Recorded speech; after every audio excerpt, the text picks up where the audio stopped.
Hello friends, आज हम बात करेंगे क्लास 9 के अगले टॉपिक के बारे में, जो कि पैरेलल लाइंस एंड ट्रांसवर्सल। पहले तो हम पैरेलल लाइंस के बारे में कुछ जान लेते हैं।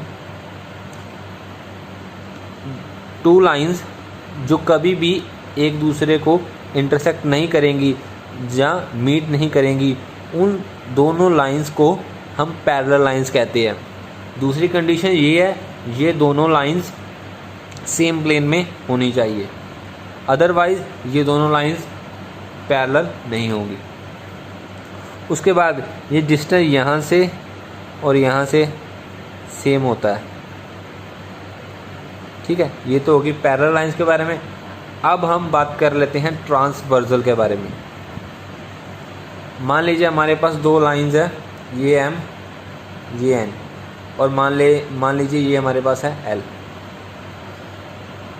जब ये लाइन एल दोनों लाइंस एम एंड एन दोनों लाइंस को टू डिफरेंट पॉइंट्स पर कट करेगी, ये एल लाइन एम और एन लाइंस को डिफरेंट पॉइंट्स पर कट करेगी, तो इस लाइन को हम ट्रांसवर्सल लाइन कहेंगे। एक बार फिर से, इस लाइन को हम ट्रांसवर्सल लाइन कहेंगे। क्यों कहेंगे? क्योंकि ये लाइन दो लाइंस को कट कर रही है एट डिफरेंट पॉइंट्स पर, तो इस लाइन को हम ट्रांसवर्सल कहेंगे। इसके बाद हम कुछ एंगल्स के बारे में बात कर लेते हैं। पहले है कॉरस्पॉन्डिंग एंगल्स।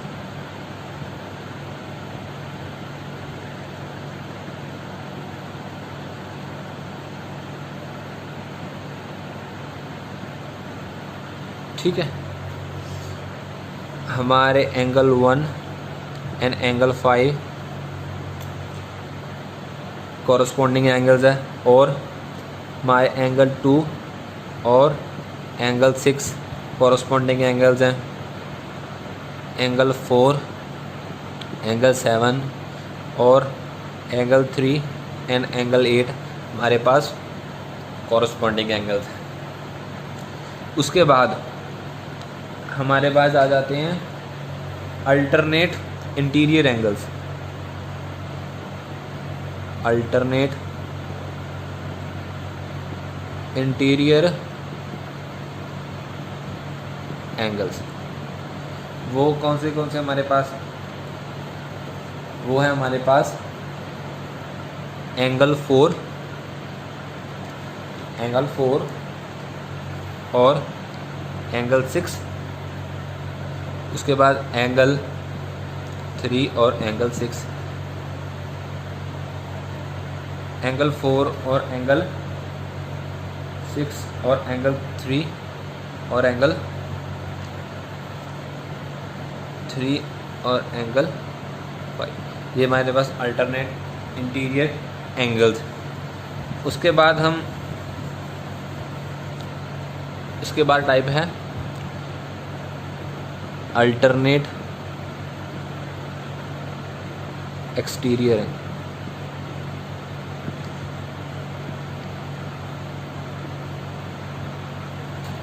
वो कौन से हैं हमारे पास? एंगल 1 और एंगल 7, और कौन से हैं? एंगल 2 और एंगल 8।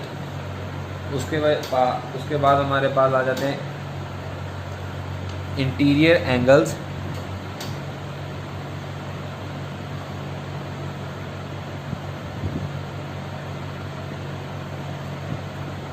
ऑन दी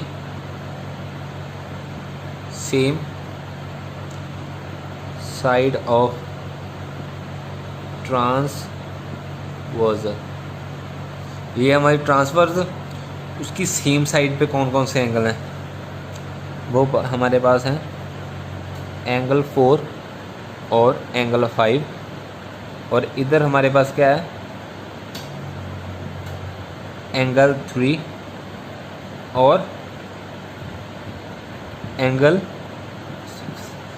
ये हमारे interior angles on the same side of transversal हो गए। इसके बाद हमारे पास कुछ एक्सियोम्स हैं।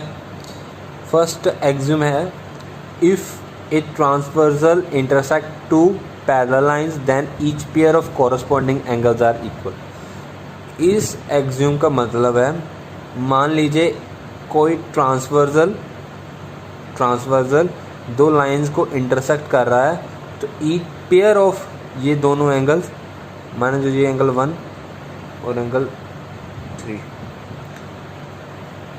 एंगल 1 एंगल 3 के इक्वल होगा, ठीक है, और एंगल 2 और 4, एंगल 2 एंगल 4 के इक्वल होगा। इस एक्सियोम का मतलब है कॉरस्पॉन्डिंग एंगल्स इक्वल होंगे तब जब लाइंस पैरेलल है। उसके बाद ये एक्सियोम 6.4 आ जाती है, ये इसका कन्वर्स ही है। अगर ट्रांसवर्सल इंटरसेक्ट करता है टू लाइंस को, तो pair of corresponding angles equal होते हैं, तो लाइंस क्या होंगी, पैरेलल होगी। बस ये दोनों एक दूसरे के कन्वर्स ही हैं। इसके बाद हमारे पास थ्योरम है, theorem number 6.4, if a transversal intersect two parallel lines then each pair of alternate interior angles are equal.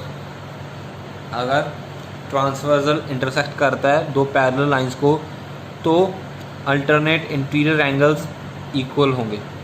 ये हमें प्रूव करना है, ठीक है। पहले तो हम देख लेते हैं, हमने एक्सियोम में किया था कॉरस्पॉन्डिंग एंगल्स इक्वल होते हैं, तो इधर हमारे कॉरस्पॉन्डिंग एंगल कौन कौन से हुए,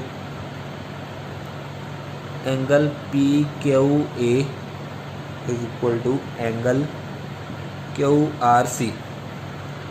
एंगल पी क्यू ए ये वाला एंगल और एंगल क्यू आर सी ये वाला एंगल, ये दोनों कॉरस्पॉन्डिंग एंगल्स हो गए, ठीक है।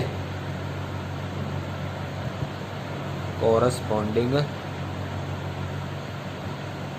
एंगल्स हो गए, ये दोनों कॉरस्पॉन्डिंग एंगल्स हो गए और ये दोनों इक्वल है। उसके बाद angle P Q A is equal to angle B Q R. Angle P Q A is equal to angle B Q R, ये दोनों ओपोजिट। ये इक्वल क्यों है, वर्टिकली ओपोजिट एंगल्स। ये हमारा 1 है, ये हमारा 2 है। 1 और 2 से हमें क्या पता चलता है, लेफ्ट हैंड साइड इक्वल है तो राइट हैंड साइड भी